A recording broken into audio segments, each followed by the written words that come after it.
programa Olhares no ar para toda Santa Catarina, quinta-feira, com madrugada gelada em todas as regiões do estado. Pelo menos, gente, 10 cidades catarinenses registraram temperaturas abaixo de zero. Na Serra, em Urupema, houve o registro da mínima do Brasil e a sensação de frio chegou a 29 graus negativos. As imagens você vai conferir daqui a pouco no programa do Nader Kalil, no Repórter Band. Hoje, no Olhares, a gente continua com a série abordando temas relacionados à adolescência. Vamos falar sobre tique, que é muito comum nessa fase. Vamos falar sobre relacionamento de pais e filhos.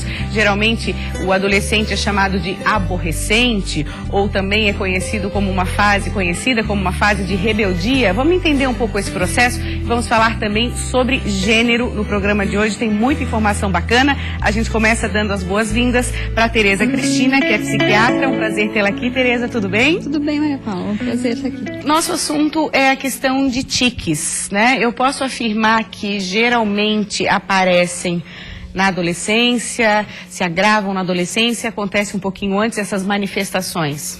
O que a gente sabe é que é mais frequente que iniciem dos 6 aos 10 anos, né, os tiques. Mas, com certeza, existe também na adolescência, né? A prevalência está em torno de crianças e adolescentes, de tiques vocais e motores, em 12%. Tem mais em meninos também. Mais em meninos, estatisticamente? Quais os mais comuns? Você falou motores, vocais, mas como é que se manifestam, assim? De diversas formas, né? Então, a questão dos tiques motores tem muito a ver ao grupo muscular que eles atingem. Então, os simples podem ser o piscar de olhos, né? Enfim, mexer a perninha, alguma coisa assim. E os complexos são movimentos que abrangem uma classe de músculos, né, diferentes e às vezes até por isso, como são movimentos mais complexos, as pessoas podem mexer um braço ou coisas ou que eles estão sendo voluntários, mas não são. Isso que eu acho que é importante a gente diferenciar, né? As pessoas podem achar que é uma mania ou justificando, é o jeito dele, ou é um toque que ele tem. De que forma que a gente pode observar melhor e esse olhar, assim, de saber que pode ser um problema mais grave e até encaminhar para uma pessoa, para tratamento, para pessoas responsáveis? É complicado porque, como ele é muito hereditário, a maioria das vezes tem alguém na família que tem os mesmos jeitos, né? E então, acaba que várias gerações são subdiagnosticadas, os pais podem apresentar também, como tem muito transtorno de aprendizado relacionado, aí o pai não estuda, o filho não estuda, e assim vai passando de geração para geração. E então, o ideal seria que tivesse mesmo uma orientação de profissionais de educação, da saúde básica, para que conseguisse reconhecer, né, esses tiques nas pessoas. Você falou na questão da educação, o olhar dos professores. Isso. Tem que ficar atento. Seria importante, também. Piscar, o menino pisca, tá tudo bem, é o jeito dele, não, tem que dar uma olhadinha, né? Porque geralmente também o transtorno obsessivo compulsivo na infância ele é bem difícil de diagnosticar. E é muito frequente uma criança com toque ter tiques. Geralmente está relacionado. Está relacionado, então já é um sinal. O hábito de roer unha pode ser considerado um tique? Pode. Mais complexo, mas pode, né? Só que está mais ligado à questão comportamental mesmo, assim, não só roer unhas não quer dizer que a pessoa tem tiques, mas com certeza é um comportamento mais complexo que envolve mais grupos musculares, né? Como consequência disso, acredito que a questão da autoestima fique abalada e a gente vai entrar também na questão de bullying. Não é todo mundo que entende, que respeita isso? Não. Muitas vezes fica essa criança ou adolescente, né, fica como estranho, né, da turma, quando é mais grave ainda, né, esse comprometimento. E, por exemplo, tem a síndrome de Tourette, que são tiques graves, vocais e motores, onde essa criança tem uma questão social muito comprometida. O adolescente, então, nem se fala, né? Aí já começa a depressão junto, bullying e assim por diante. Né? Deve ter a tendência a querer se isolar, né? Isso. E tem que ter o apoio da família. Se a família acha que não é importante, que está fazendo por gosto, porque quanto mais graves são os tiques, mais parece que eles são que a pessoa está querendo fazer, que são voluntários. porque é ela que está querendo, ela escolhe, mas não.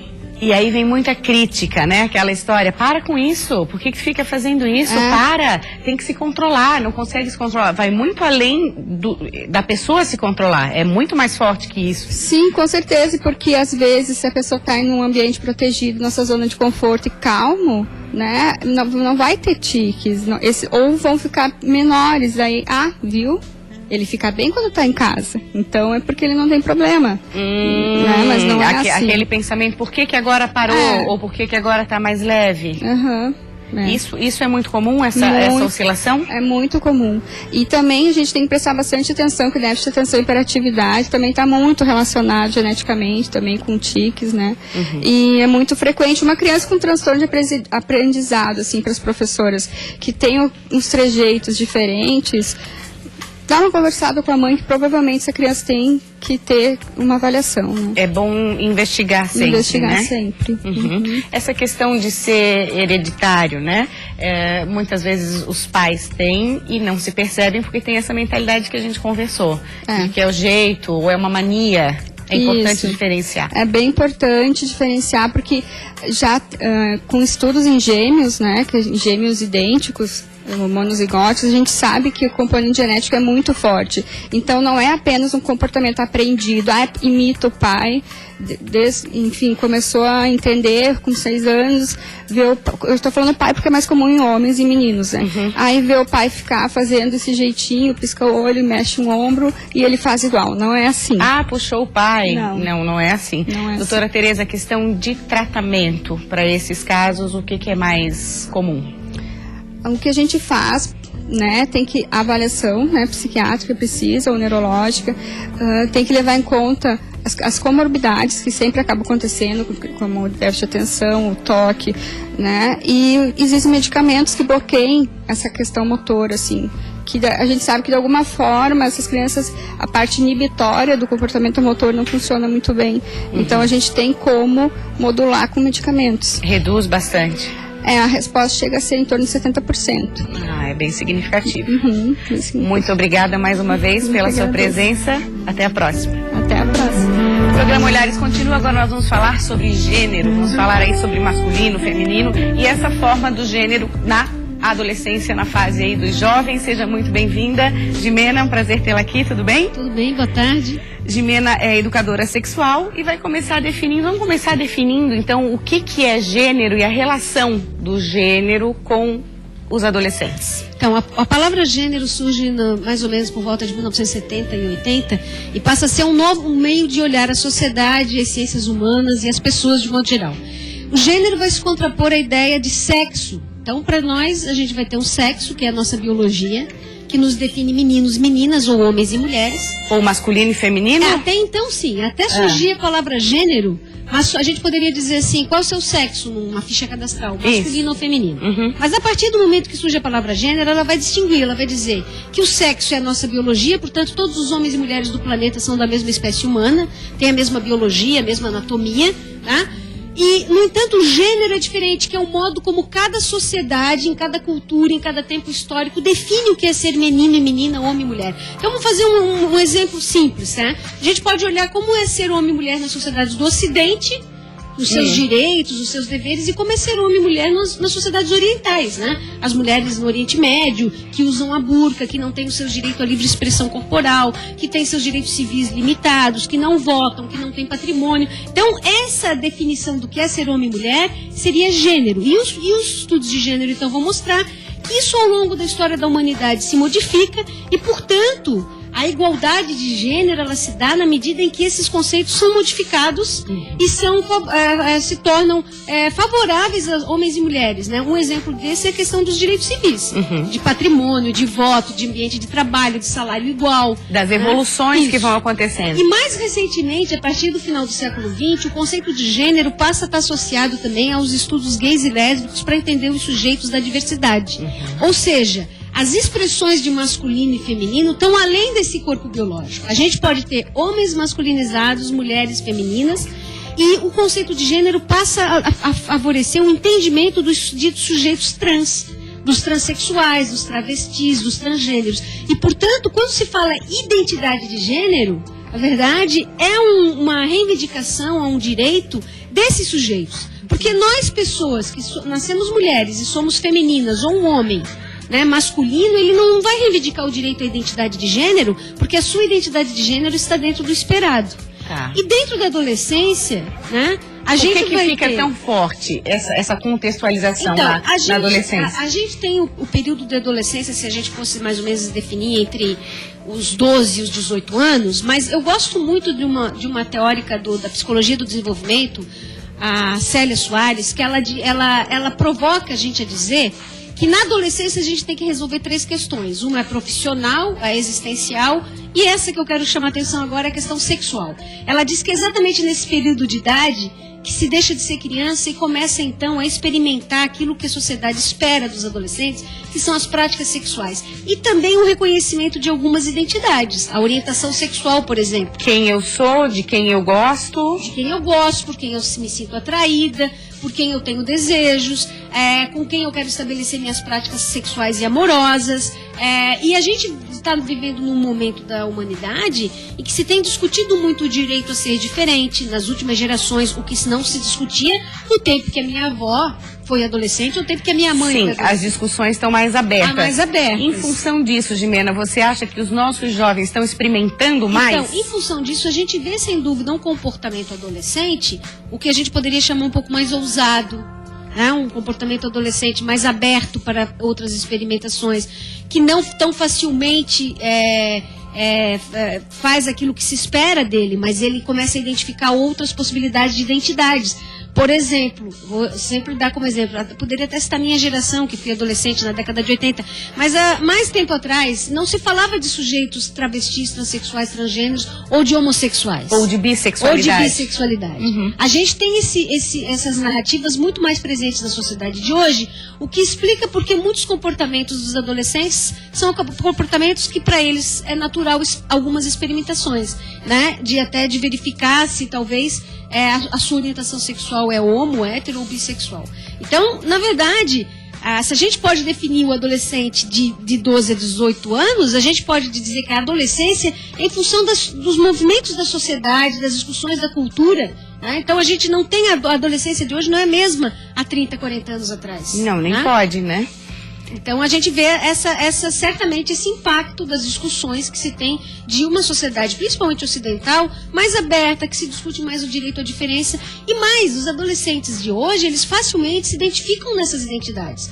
Porque se fala de sujeitos homossexuais, de sujeitos bissexuais. Eu sempre brinco, quando eu era criança, na década de 60, se tinha aquele ratinho, o Topogígio, e que se dizia que o Topogígio era um ratinho afetado, porque ele era sensível. Então era um termo camuflado para se falar efeminado, ou então se dizer homossexual. Não se falava essas palavras. A partir do momento que se fala mais, que se discute mais, gera também mais questionamento.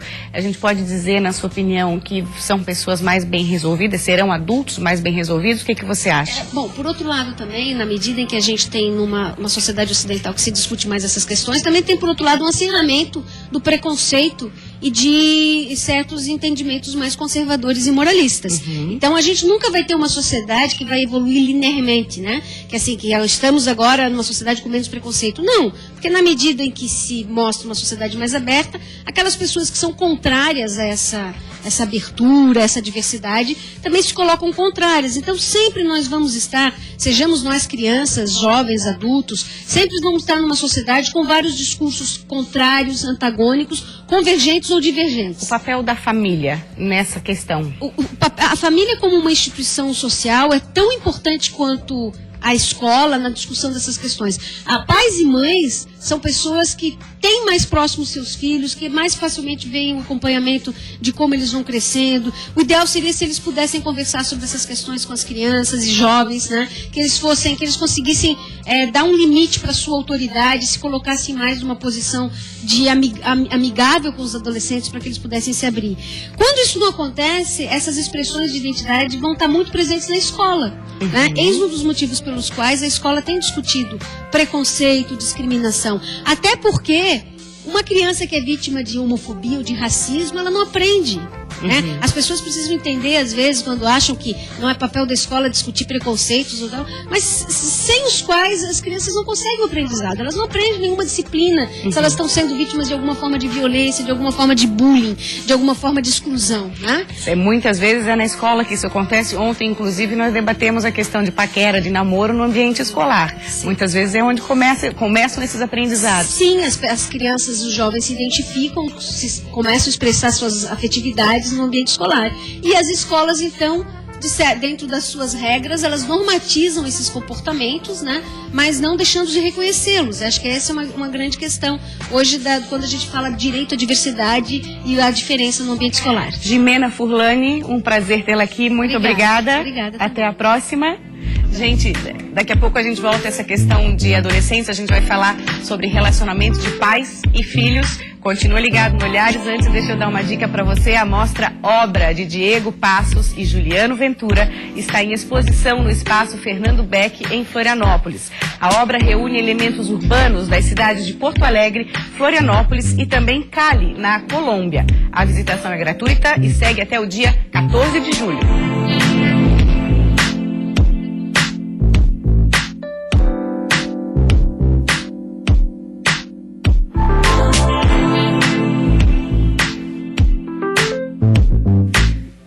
Dando continuidade, então, ao nosso papo sobre adolescentes, que está em discussão no Olhares essa semana, a gente vai falar da relação em casa, relação pais e filhos, e convidamos a psicóloga Beatriz de Amarante. Seja bem-vinda, é um prazer tê-la aqui. Prazer, Maria Paula, também está aqui. Beatriz, vou começar te perguntando pelo rótulo, né? Não é adolescente, é aborrecente e é uma fase de rebeldia, é o que a gente escuta muito por aí. Por quê?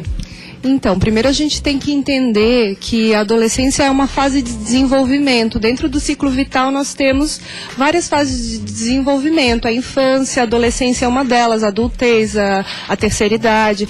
Então, assim, essa fase de desenvolvimento, o adolescente ainda não tem a maturidade, ainda se desenvolvendo. E aí o que aparece? Aparecem comportamentos esperados, né? Uma tendência a comportamentos de impulsividade, imediatismo, pensamentos mágicos, a sensação de onipotência, de que tudo eu posso, de que eu consigo, de que nada vai me acontecer. Mágico de que nada acontece comigo. Nada vai me acontecer. E muitas vezes um comportamento, né, puxando ali o que a doutora Jimena estava comentando, de que o comportamento sexual, então, às vezes, do adolescente, nesse momento, de correr riscos, né, ou não usando um preservativo, ou tendo comportamentos de risco, achando que nada vai acontecer comigo, né? Eu não vou engravidar e eu também não vou pegar nenhuma doença sexualmente transmissível. São comportamentos típicos, né, da fase da adolescência. Qual é a dificuldade dos pais, na sua opinião, de entender, de lidar bem com essa fase? Até porque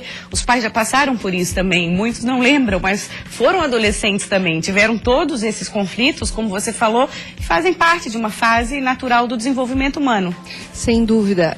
Quando a gente trabalha com os pais, um dos quesitos importantes é tentar lembrá-los. Lembra que vocês foram adolescentes, que vocês também tiveram necessidades peculiares, vontades diferentes, pensavam de forma diferente, então é resgatar esse adolescente desse adulto, né? Mas assim, a grande dificuldade dos pais é assim, reconhecer essa criança que cresceu tão rapidamente, né? Ficou tão alto, ficou tão comprido. Ficou com uma personalidade, ficou com vontades. Ficou com vontades, então o que acontece? Na adolescência, o adolescente vai ter esse luto, né? Vai ter que ter esse luto de perder aquele corpo infantil. Agora eu já tenho estatura muito semelhante aos dos meus pais, eu já tenho condições cognitivas, intelectuais para questionar aquilo que era dado, né? Os pais falavam, né? As regras que eles colocam, eles começam a questionar. Não, pai, porque lá na grama do vizinho é melhor. E aí lá esse questionamento é chamado de rebeldia, geralmente. Exato, muitas vezes. Mas assim, é claro que existe essa rebeldia tão importante, se a gente for pensar em termos assim da nossa história, o quanto a gente precisa se rebelar para mudar a nossa história. Então, esse processo de rebeldia na adolescência é muito saudável, é importante, e é claro que exige uma flexibilização dos pais para entender, para respeitar, e essa flexibilidade de acordos. Às vezes os pais querem A criança obedecia a regra fielmente, de repente chega na adolescência, ele começa a se arriscar, a testar as regras dos pais, e aí o pai vem com mais força com essas regras. E aí o que acontece? Esse atrito muito intenso, né, entre os dois, e aí um distanciamento, porque a tendência do adolescente... O chamado primeiro é bater de frente, né? Bate de frente e aí distancia a tendência. E distancia, porque primeiro ele está buscando essa autonomia, essa identidade dele, diferente da dos pais. Então ele vai bater de frente, ele vai ir contra algumas regras colocadas e vai se identificar com os pares, né? Ele vai achar que os pares são melhores ouvintes do que os seus pais, os pais ficam tão chateados nessa fase. Os pais ficam chateados, mas tem que lidar com isso, porque é um processo natural, esperado, é preciso estabelecer comunicação com esses filhos. Então, assim, lembrem que o confronto direto com esse adolescente não vai ajudar. Então, eu estava falando, o pai vinha colocando regras mais tranquilas e, de repente, agora coloca regras mais duras.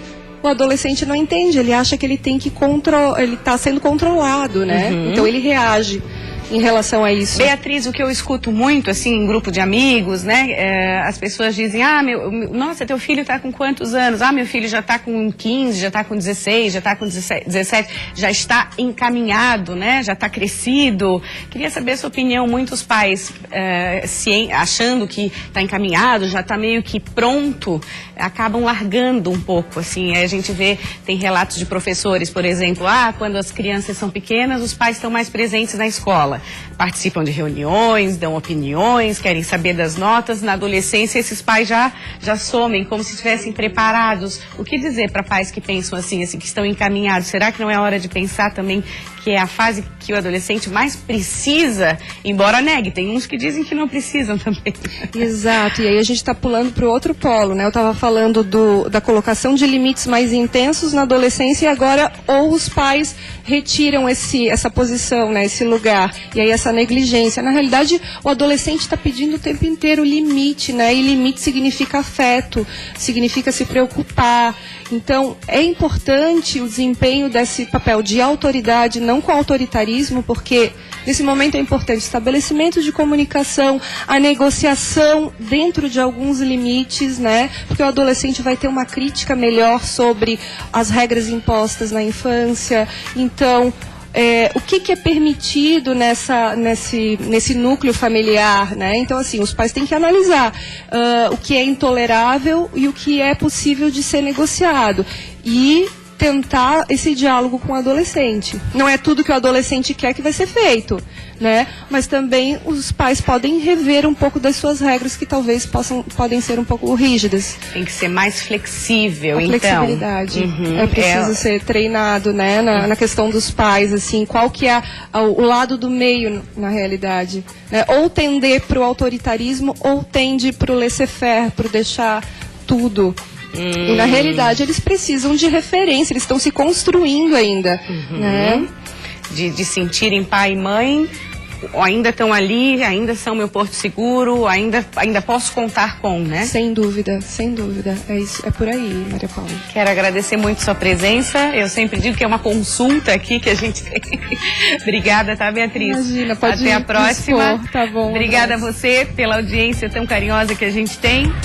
E agora deixa eu encerrar o programa, já acabou, gente. O programa de hoje a gente vai encerrar com os irmãos músicos Flávia e Paulo Plombon, de Curitiba. Fazem show nessa noite às 8 horas no Teatro Álvaro de Carvalho, em Florianópolis. A dupla inicia a nova turnê, Projeto Chumbo, que leva o estilo pop acústico alternativo por mais de 20 cidades. Amanhã tem mais olhares no último dia da nossa série sobre jovens e adolescentes.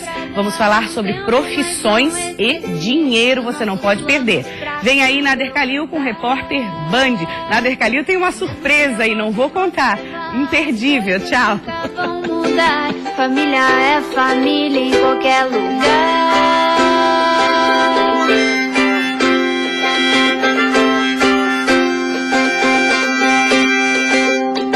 Sair da zona de conforto pra buscar inspiração. Finalmente poder ler de verdade que me acostumei a ver pela televisão. você, o que você deseja pra mim. Se você tá feliz, eu tô feliz, e se não estiver feliz, busque felicidade mudando de lugar.